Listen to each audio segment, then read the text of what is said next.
तो उत्तराखंड के किच्छा में राहुल गांधी कार्यक्रम में शिरकत करने पहुंचे हैं। क्या कुछ राहुल गांधी कह रहे हैं, आइए दिखाते हैं आपको। बहुत अधिक नहीं कहूंगा, हमारे नेताजी राहुल जी यहाँ पर अपनी बात कहेंगे। हम सब उनकी बात को सुनने के लिए यहाँ पर आ रखे हैं, लेकिन मैं आपसे इस देश के खातिर एक वचन चाहता हूँ कि साथियों, इतिहास इस बात का गवाह है कि इतिहास इस बात का गवाह है कि जब कांग्रेस संकट में आई तब तक देश संकट में आया, तब तक दलित संकट में आया, तब तक कमजोर वर्ग संकट में आया। इसलिए अगर इस देश को मजबूत करना है तो यह आवश्यक है कि कांग्रेस को मजबूत किया जाए। मैं अधिक न कहते हुए अपने विचारों को यहां पर विराम दूंगा, क्योंकि समय की बाध्यता है, समय कम है। और इसी के साथ मैं आप सबको प्रणाम करते हुए अपने शब्दों को यहाँ पर विराम देता हूं। राहुल जी का इस उत्तराखंड आने पर मैं पुनः एक बार हार्दिक स्वागत करता हूं, अभिनंदन करता हूं। आप सबका बहुत बहुत धन्यवाद। जय भारत, जय उत्तराखंड। राहुल जी, उत्तराखंड भौगोलिक स्थिति से दो भाग में विभाजित है। तराई के किसानों की अपनी समस्याएं होती हैं, बड़ी होती हैं, पर साथ ही जो हमारे पहाड़ी किसान हैं उनके छोटे खेत और उनकी जो समस्याएं हैं वो भी बहुत बड़ी, खेत भले ही छोटे होते हैं पर समस्याएं बहुत बड़ी होती हैं। तो अपने मुख्यमंत्री के काल में माननीय हरीश रावत जी को मैं आमंत्रित करूंगा, जिन्होंने जब वो सरकार के मुखिया थे तो न सिर्फ तराई के किसानों की तरफ ध्यान दिया, बल्कि पहाड़ के जो हमारे उत्पाद हैं उन किसानों की जो उत्पाद थे उन पर भी उन्होंने विशेष उस सरकार ने काम किया। मैं माननीय हरीश रावत जी, पूर्व मुख्यमंत्री, उन्हें आमंत्रित करता हूं।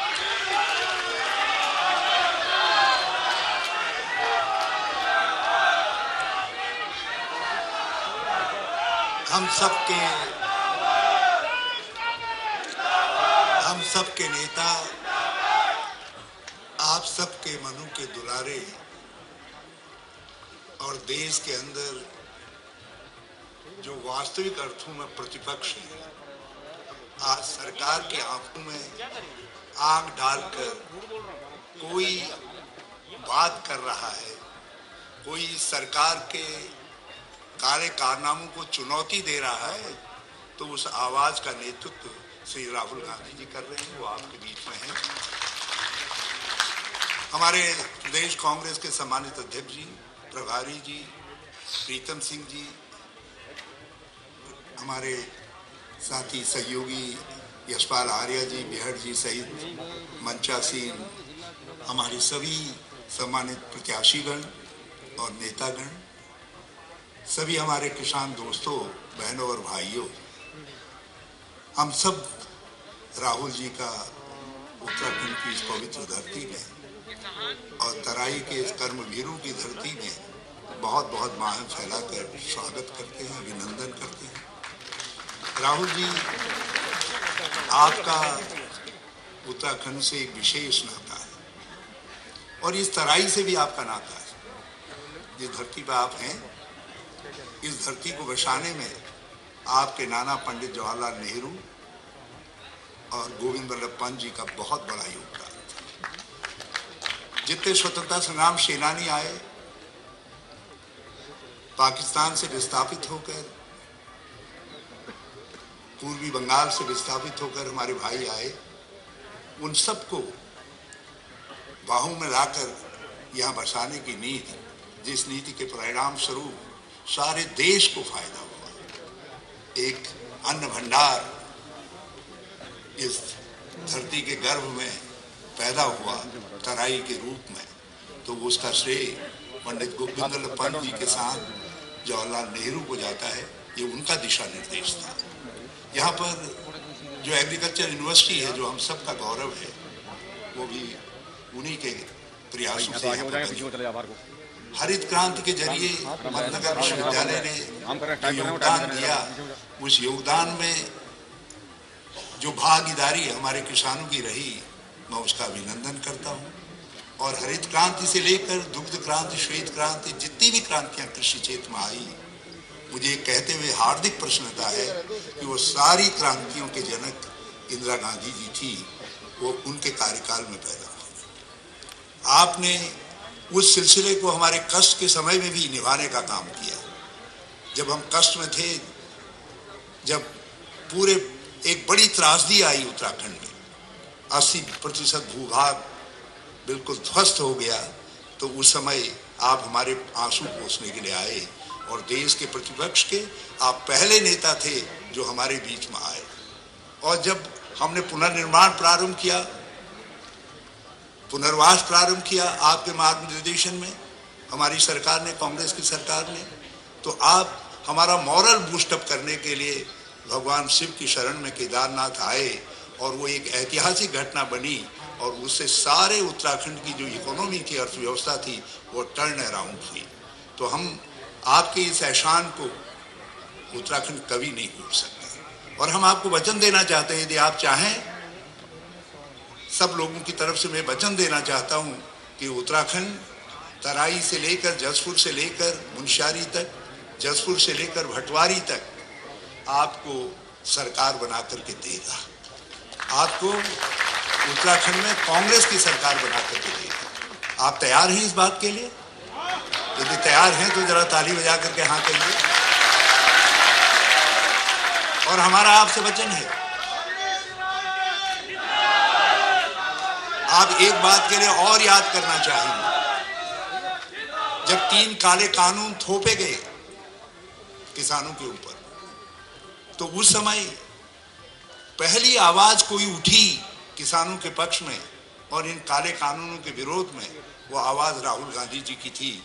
उस समय सौभाग्य से मैं पंजाब का प्रभारी था कांग्रेस का, और आपने आकर के 3 दिन ट्रैक्टर यात्रा को लीड करके देश को कहा कि किसानों के साथ ज्यादती हो रही है और किसानों से कहा कि हम आपके साथ हैं, आप संघर्ष करिए। और उसके बाद किसानों ने एक ऐतिहासिक संघर्ष को यहाँ पर अंजाम देने का काम किया और उसका परिणाम है कि एक ऐसी सरकार जो लोकतंत्र को कुचलने में तुली हुई थी, उसको घुटने टेकने पड़े। उसके लिए मैं किसानों को बहुत बहुत बधाई देना चाहता हूँ। राहुल जी, आपकी पार्टी किसानों को वचन देना चाहती है, हमारी सरकार आएगी तो आपने जो संघर्ष में आपके ऊपर मुकदमे लगे हैं, हमको मालूम है किस तरीके की व्यथाएं आपको झेलनी पड़ी हैं, हम उन मुकदमों को वापस लेंगे। मैं आपको ये भी आश्वस्त करना चाहता हूँ, ससम्मान वापस लेंगे। जिनका नुकसान हुआ है उस नुकसान की भरपाई करने का काम करेंगे। और हम आपको ये भी आश्वस्त करना चाहते हैं अपनी कांग्रेस की तरफ से, हमने पहले भी, हमारी सरकार ने एक कानून बना करके एक आदेश निकाला था, यशपाल आर्या जी उस समय हमारे मंत्री थे, राजस्व मंत्री, कि जो जमीनों पर काबिज लोग हैं लंबे समय से, उन जमीनों को का मालिकाना हक हमने उनको दिया था। कांग्रेस की सरकार गई, इस सरकार ने उस मालिकाना हक के कानून को पीछे रख दिया। और हम आपसे कहना चाहते हैं कि फसली आधार पर हम निर्धारित करेंगे इस बात को कि किसानों को उनका मालिकाना हक मिले जिन जमीनों पर वो काबिज हैं। ये हमारे किसान भाइयों की मांग में भी सम्मिलित है। हम आपको आश्वस्त करना चाहते हैं कि उत्तराखंड में कांग्रेस की सरकार पहली ऐसी सरकार होगी जो एमएसपी को मनसा वाचा कर्मणा से लागू करेगी और आपकी फसलों को पूरे रूप से खरीदा जाए, इसको सुनिश्चित करने का काम करेगी। हमने राहुल जी के मार्गदर्शन में इस बात को तय करने का काम किया है कि हम सत्ता में आएंगे तो पहले साल ही 100 यूनिट बिजली फ्री देंगे। उस फ्री बिजली में आपके जो नलकूपों आदि के बिजली के बिल हैं, बकाया हैं, उनकी माफी भी सम्मिलित होगी। ये हम आप सबसे कहना चाहते हैं। मैं आपको इस बात के लिए भी हम आश्वस्त करना चाहते हैं कि एमएसपी को कानूनी अधिकार देने की जो आपकी मांग है, उस मांग के साथ आप उत्तराखंड की कांग्रेस की सरकार और उत्तराखंड के कांग्रेस जनों को साथ खड़ा पाएंगे। हमने अभी अपना घोषणा पत्र जारी किया है। उस फ्री बिजली में आपके जो नलकूपों आदि के बिजली के बिल हैं, बकाया हैं, उनकी माफी भी सम्मिलित होगी। यह हम आप सबसे कहना चाहते हैं। मैं आपको इस बात के लिए भी हम आश्वस्त करना चाहते हैं कि एमएसपी को कानूनी अधिकार देने की जो आपकी मांग है, उस मांग के साथ आप उत्तराखंड की कांग्रेस की सरकार और उत्तराखंड के कांग्रेस जनों को साथ खड़ा पाएंगे। हमने अभी अपना घोषणा पत्र जारी किया है। माननीय प्रियंका जी आई थी उस घोषणा पत्र को जारी करने के लिए। हमने उस घोषणा पत्र में कहा है कि 4 धाम, हजारों हजार काम, वो हजारों हजार काम हमने बद्रीनाथ, केदारनाथ, गंगोत्री, यमुनोत्री के वरदान के रूप में, उनके आशीष के रूप में उत्तराखंड की जनता के सम्मुख रखे हैं। उसमें हमने कहा है आपसे कि आप हमारी सरकार बनाइए, हम 5 साल में 4 लाख रोजगार पैदा करेंगे स्थायी नेचर के जुड़े। हमने कहा है कि जो 57,000 पद सरकार में खाली पड़े हुए हैं, हम उनको पहले साल ही भर्ती उनको पूरा भरने का काम करेंगे। हमने आपसे कहा है कि हम जो स्वास्थ्य सेवाएं कोरोना काल में ध्वस्त हो गई थी, आप सब जानते हैं कि देश के अंदर दूसरे नंबर पर प्रतिशत के हिसाब से ज़्यादा लोग कहीं मरे तो हमारा उत्तराखंड है। इन्होंने स्वास्थ्य सेवाओं को बिल्कुल चरमरा दिया। हम स्वास्थ्य सेवाओं को सुधार करके हम स्वास्थ्य सेवाओं को गांव-गांव, द्वार-द्वार पहुंचाने का काम करेंगे। हम ऐसे 5 लाख लोगों को चयनित करेंगे जो कोरोना से त्रस्त होकर के जिनके काम बंद हो गए, नोटबंदी जीएसटी से जिनके काम बंद हो गए, जो लोग आज खड़े नहीं हो पा रहे हैं, जो बिल्कुल गरीब हैं, अपने परिवारों के लिए बुनियादी सुविधाएं नहीं जुटा पा रहे हैं, उन परिवारों में से उन 5 लाख, वो संख्या ज़्यादा भी हो सकती है, हम उन लोगों को हम 40,000 रुपया हर साल देने का काम करेंगे ताकि वो खड़े हो सकें। वो हमारे नागरिक, हमारे राज्य के नागरिक हैं। एक निवेदन, एक पुष्प हमने आपको एक नारे के रूप में, एक कविता के रूप में दिया है। हमने आपसे कहा है कि बनाओ बनाओ कांग्रेस सरकार, लाओ लाओ कांग्रेस की सरकार, गैस का सिलेंडर नहीं होने देंगे 500 रुपये के पार। और हम आप सबको आश्वस्त करना चाहते हैं, राहुल जी की तरफ से ये हमेशा निर्देश रहता है कांग्रेस के मुख्यमंत्रियों को कि आपने जो कुछ वादे घोषणा पत्र में किए हैं आप उनको सिलसिलेवार पूरा करिए। राहुल जी, हम जब किसानों के सामने, अन्नदाताओं के सामने और अन्न भूमि के सामने खड़े हैं, इस पवित्र भूमि के सामने खड़े हैं, तो हम आपको साक्षी मान करके कह रहे हैं, हम इन सब वादों को क्रमशः पूरा करने का काम करेंगे। हम एक खुशहाल उत्तराखंड बनाएंगे, एक समृद्ध और सक्षम उत्तराखंड बनाने का काम करेंगे। हम एक ऐसा उत्तराखंड बनाएंगे जिसमें हम तकनीक का समन्वय करके जो उन्नतशील राज्य हो, दूसरे राज्यों के लिए एक मॉडल के रूप में हो। मैं इन्हीं शब्दों के साथ एक बार फिर आप सब की तरफ से राहुल जी का इस पवित्र भूमि में, किसानों की भूमि में, किसानों के बीच में बहुत बहुत अभिनंदन करता हूं, बहुत बहुत स्वागत करता हूं। आप सबसे प्रार्थना करता हूं कि एक बार जोरदार करतल ध्वनि से, ताकि सारे प्रदेश में यहाँ की गूंज जाए, हमारे उधम सिंह नगर की गूंज जाए, किच्चा की गूंज जाए, ताली बजाने की कृपा करें। सब राहुल जी के साथ दूर दूर तक जो है, दूर दूर तक ताली बजाने की कृपा करें। आप सबका बहुत बहुत धन्यवाद। जय हिंद, जय भारत। और मैं किसानों को, जिन्होंने इस संघर्ष को लड़ा है, उनको सैल्यूट करता हूं। बहुत बहुत धन्यवाद रावत जी। मैं, अगर राहुल गांधी जी इस देश में किसी परिचय के मोहताज नहीं हैं। राहुल गांधी जी इस देश की स्वच्छ राजनीति के प्रतीक हैं। राहुल गांधी जी इस देश की ईमानदार राजनीति के प्रतीक हैं। राहुल गांधी जी का विश्वास है कि साधनों की सूचिता वो जरूर हमें सुनिश्चित करनी चाहिए, और सत्ता के पीछे भागने वाले नेता के रूप में इस देश ने कभी भी राहुल गांधी जी को नहीं देखा। इसलिए मैं आज माननीय आदरणीय राहुल गांधी जी, आपकी अनुमति से आपके लिए, इस देश के जो लोग हैं उनके लिए जरूर 2 लाइनें कहना चाहूंगा। मेरे लहेजे में जी हजूर न था, मतलब सत्ता के पीछे जिस तरह से लोग भागते हैं, आज जिस तरह से देश में सत्ता काबिज, जो लोग सत्ता तक जो काबिज हुए बैठे हैं, जिस तरह से अमीर पूंजीपतियों के पीछे और उनकी चमचागिरी करके हम कहेंगे कि उनको खुश करके आज सत्ता में बैठे हैं, तो राहुल गांधी जी की तरफ से मैं कहूंगा कि मेरे लहेजे में जी हजूर न था, बस इसके सिवा मेरा कोई कसूर न था। मेरे लहेजे में जी हजूर न था, बस इसके सिवा मेरा कोई कसूर न था। कुछ पल के लिए भी अगर मैं बेजमीर हो जाता, कुछ पल के लिए भी मैं अगर बेजमीर हो जाता, यकीन मानिए साहब कब का वजीर हो जाता। तो आदरणीय राहुल गांधी जी, जिनका हम इंतजार कर रहे थे, वो आए और हमें अपना मार्गदर्शन दें।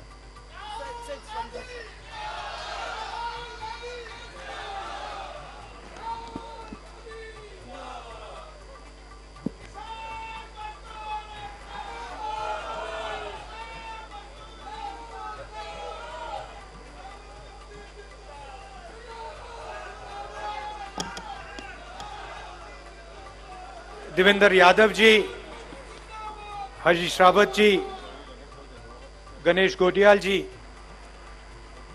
प्रीतम सिंह जी, हमारे भैया ये थोड़ा कैमरा हटा दीजिए, थोड़ा हटा दीजिए। हमारे कैंडिडेट्स यशपाल आर्या जी, महेंद्र पाल सिंह जी, तिलक राज बेहर जी, प्रेमानंद महातन जी, सुमित हृदयेश जी, महेश शर्मा जी, भुवन कापरी जी, नवतेज पाल सिंह जी, मीना शर्मा जी, किसान संगठन के हमारे नेता, किसानों को बधाई देना चाहता हूं। बधाई इस बात की कि आप इन 3 कानूनों के खिलाफ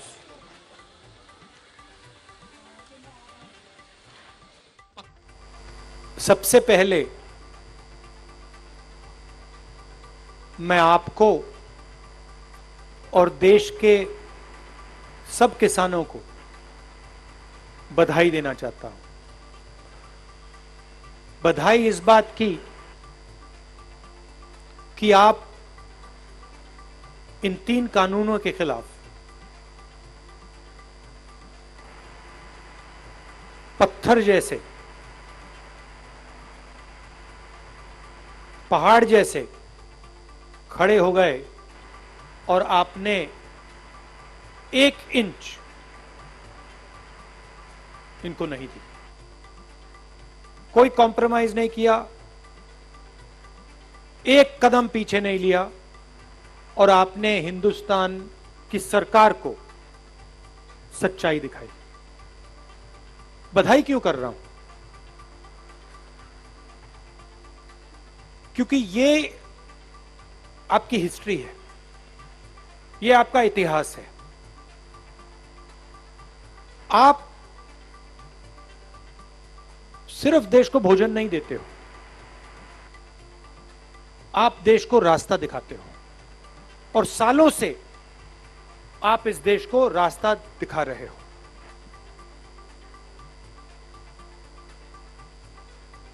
अंग्रेजों से लड़ाई बड़े बड़े उद्योगपतियों ने नहीं लड़ी थी। अंग्रेजों से लड़ाई हिंदुस्तान के किसानों ने और मजदूरों ने लड़ी थी। उसके बाद हरी क्रांति, कांग्रेस पार्टी, लोग कहते हैं कांग्रेस पार्टी ने हरी क्रांति दी। नहीं, कांग्रेस पार्टी ने किसानों के साथ पार्टनरशिप बना के देश को हरी क्रांति दी थी। पसीना, खून पसीना हिंदुस्तान के किसान ने दिया था। और मैं आजादी की बात की, हरी क्रांति की बात की, बहुत और ऐसे उदाहरण दे सकता हूं। इसको आप भी जानते, पूरा देश जानता है। आपने देश की सरकार को बताया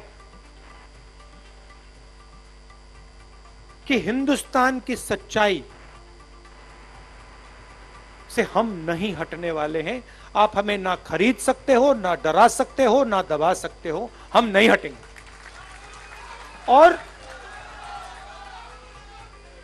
और मैं आपको बताऊं, इस सरकार को यह समझाना बहुत जरूरी था और है। पार्लियामेंट में अपने भाषण में मैंने कहा कि 2 हिंदुस्तान बन रहे हैं। एक अमीरों का हिंदुस्तान, प्राइवेट हवाई जहाज, 5 स्टार 7 स्टार होटल, मर्सिडीज गाड़ी, अमीर लोगों का हिंदुस्तान। उसमें ना कानून से कुछ लेना देना, आप कुछ भी करना चाहते हो कर दो, कुछ भी खरीदना चाहते हो, कहीं भी आप कानून तोड़ना चाहते हो, किसी की जमीन हड़पना चाहते हो, कर सकते हो। चुने हुए लोगों का हिंदुस्तान। इसमें बहुत लोग नहीं, 100-200 लोग हैं। पार्लियामेंट में मैंने एक आंकड़ा रखा और आपको भी आज बताता हूं। भाइयों और बहनों, हिंदुस्तान में 100 लोगों के पास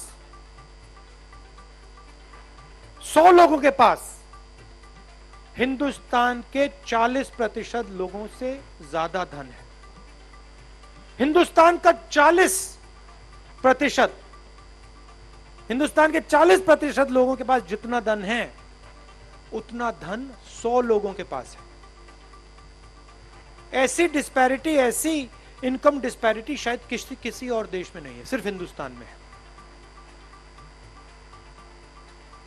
दूसरा हिंदुस्तान गरीबों का, किसानों का, मजदूरों का। उसमें आपको रोजगार नहीं मिलेगा, आपकी जमीन छीनी जाएगी, पेट्रोल डीजल के दाम बढ़ते जाएंगे, महंगाई बढ़ती जाएगी। दो हिंदुस्तान हम नहीं चाहते हैं, हम एक हिंदुस्तान चाहते हैं और न्याय हिंदुस्तान में होना चाहिए। हम किसान बिलों के खिलाफ क्यों खड़े हुए? क्योंकि ये अन्याय था, ये हिंदुस्तान के किसानों के खिलाफ, मजदूरों के खिलाफ अन्याय था, इसीलिए कांग्रेस पार्टी आपके साथ खड़ी हुई। आज आपके एक नेता ने कहा, मनमोहन सिंह का जो समय था उन्होंने उसको गोल्डन पीरियड कहा। वो गोल्डन पीरियड क्यों था? वो गोल्डन पीरियड इसलिए था क्योंकि उस समय किसानों के बीच और सरकार के बीच पार्टनरशिप थी। हमारे दरवाजे, सरकार के दरवाजे आपके लिए खुले हुआ करते थे, बंद नहीं थे। आप हमारे पास आते थे और जो आपके दिल में था, चाहे वो किसान हो, मजदूर हो, आप आते थे सरकार के पास, जो आपके दिल में था वो आप कह जाते थे। कभी कभी हम आपसे कहते थे, देखिए हम आपसे सहमत नहीं हैं, और कभी कभी हम आपसे कहते थे, ये जो आपने बात बोली है ये आपने बिल्कुल सही बोली है। मतलब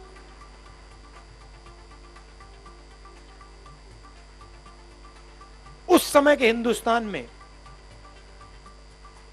प्रधानमंत्री था, आज के हिंदुस्तान में राजा है। प्रधानमंत्री सुनता है, प्रधानमंत्री के दरवाजे किसानों के लिए, मजदूरों के लिए, छोटे व्यापारियों के लिए खुले होते हैं, बातचीत करता है और अपने लोगों से यह भी कह सकता है, नहीं मैं मानता नहीं तुम्हारी बात, गलत बोल रहे हो। मगर जब लोग सही बात कहते हैं तो फिर प्रधानमंत्री कहता है सही बात बोल रहे हो। और अगर प्रधानमंत्री सबके लिए नहीं काम करता है तो वो प्रधानमंत्री नहीं हो सकता है। आज नरेंद्र मोदी जी प्रधानमंत्री नहीं हैं। हिंदुस्तान के किसान एक साल ठंड में, कोविड में सड़क पे खड़े थे, हां या ना? खड़े थे ना? प्रधानमंत्री ने उनसे बात करने की कोशिश तक की। प्रधानमंत्री ने उनसे यह पूछा कि भैया आओ, मेरे ऑफिस में आओ, मुझे बताओ क्या बात है, मुझे समझाओ, ये कानून आपको अच्छे क्यों नहीं लगते ना?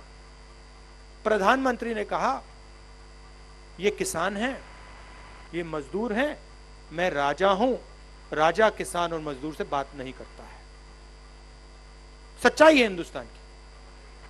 राजा ना सुनेगा ना बात करेगा, राजा सिर्फ निर्णय लेगा। और नरेंद्र मोदी सोचते हैं कि अगर राजा निर्णय लेता है तो जनता को चुप रहना चाहिए, और अगर जनता चुप नहीं रहती है तो फिर सीबीआई, ईडी, पुलिस, पेगासस सब चालू हो जाता है।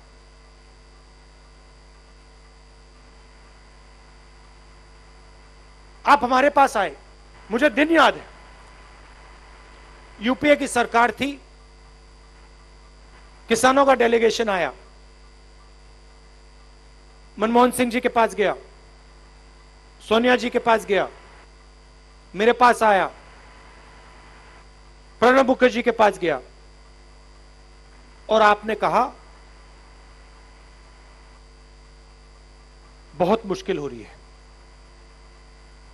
और आपने अपने तरीके से सवाल पूछा। आपने पूछा कि बड़ा उद्योगपति बैंक में जाता है,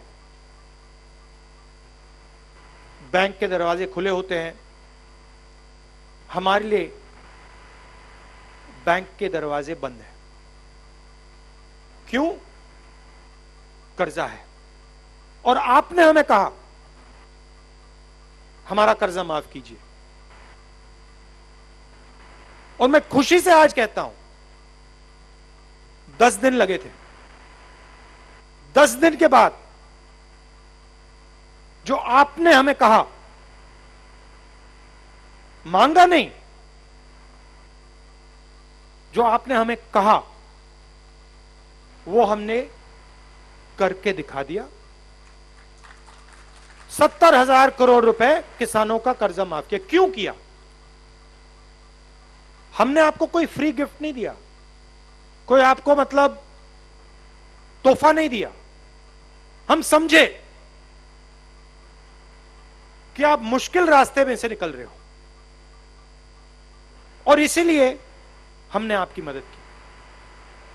क्यों मदद की? क्योंकि आप देश की मदद करते हो, 24 घंटा आप देश की मदद करते हो, और हम जानते हैं कि आपके बिना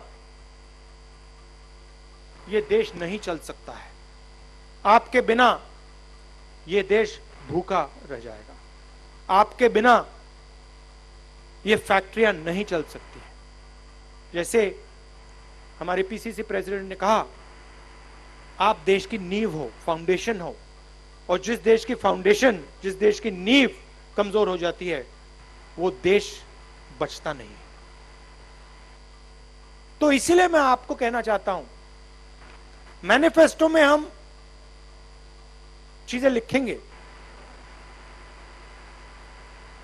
मगर आप नियत समझिए, इंटेंशन समझिए। हमारा इंटेंशन आपके साथ पार्टनरशिप बनाने का है। हम आपके साथ बातचीत करना चाहते हैं। हमारे जो दरवाजे हैं वो आपके लिए खुले रहेंगे। कभी कभी आप हमारे पास आओगे, हम कहेंगे देखिए जो आप कह रहे हो ये मुश्किल है, और कभी कभी आप हमारे पास आओगे और हम कहेंगे भैया जो आप कह रहे हो बिल्कुल सही है, ये हम कर सकते हैं और ये हम करके दिखा देंगे। मगर मैं आपको एक गारंटी मैं आपको दे सकता हूं, मैं आपको एक गारंटी दे सकता हूं, चाहे कुछ भी हो जाए, चाहे कुछ भी हो जाए, जो नरेंद्र मोदी जी ने आपके साथ किया, आपको 1 साल अकेला सड़क पे ठंड में कोविड के समय खड़ा कर दिया। कांग्रेस पार्टी मर जाएगी, खत्म हो जाएगी, मगर यह कभी नहीं करेगी।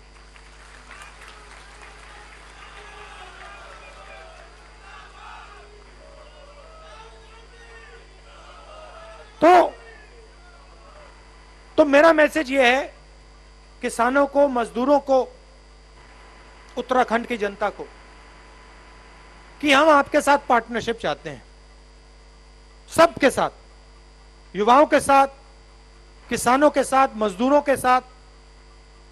और हम ऐसी सरकार चाहते हैं जिसमें आपको लगे, किसानों को लगे, मजदूरों को लगे, गरीबों को लगे कि ये हमारी सरकार है। और जो भी हम कहना चाहते हैं हम दिल खोलकर सरकार में चीफ मिनिस्टर को कह सकते हैं। ऐसी सरकार हम चाहते हैं। कल गोवा में हमने न्याय योजना लॉन्च की। मैंने 2 हिंदुस्तान की बात की, अमीर हिंदुस्तान, गरीब हिंदुस्तान। गोवा में हमने निर्णय लिया और वही हम उत्तराखंड में कर रहे हैं कि सबसे गरीब लोगों को कांग्रेस पार्टी की सरकार, चाहे गोवा में हो चाहे उत्तराखंड में हो, सीधे खाते में डायरेक्ट ट्रांसफर पैसा का हर महीने कर देगी। क्योंकि हम चाहते हैं कि सबसे गरीब जो लोग हैं उनको यह लगे कि वो अकेले नहीं हैं, उनकी सरकार, उनका प्रदेश उनके साथ खड़ा है। मैनिफेस्टो में और भी चीजें हैं जो हरीश रावत जी ने कहा और मैंने ये छत्तीसगढ़ में भी कहा, मध्य प्रदेश में कहा, जहां भी हमारी सरकार बनती है। अगर हमने मैनिफेस्टो में चीज लिख दी है, जो भी चीफ मिनिस्टर बनेगा वो उसकी गारंटी है, उसको करना पड़ेगा। छत्तीसगढ़ में हमने कहा धान के लिए 2500 रुपए मिलेगा। हमने कहा, बीजेपी के लोगों ने कहा करा नहीं जा सकता। अब जाइए छत्तीसगढ़ जाइए, पूछ लीजिए, 2500 रुपए धान के लिए मिलते हैं। हमने छत्तीसगढ़ में कहा हम डायरेक्ट ट्रांसफर पैसा सबसे गरीब लोगों को करके देंगे। 2 दिन पहले मैंने स्कीम का उद्घाटन किया, पहले चेक हमने पकड़ा दिए। दूसरी तरफ नरेंद्र मोदी जी के भाषण आपने सुने हैं, 2 करोड़ युवाओं को रोजगार दूंगा, याद है? 15 लाख रुपए बैंक अकाउंट में डाल दूंगा, याद है? आमदनी दुगनी कर दूंगा, याद है? याद है ना? काले धन को मिटा दूंगा, याद है ना? काले धन को मिटा दूंगा। मगर अब जो किसानों का है अपने 2 मित्रों को पकड़ा दूंगा। धन्यवाद।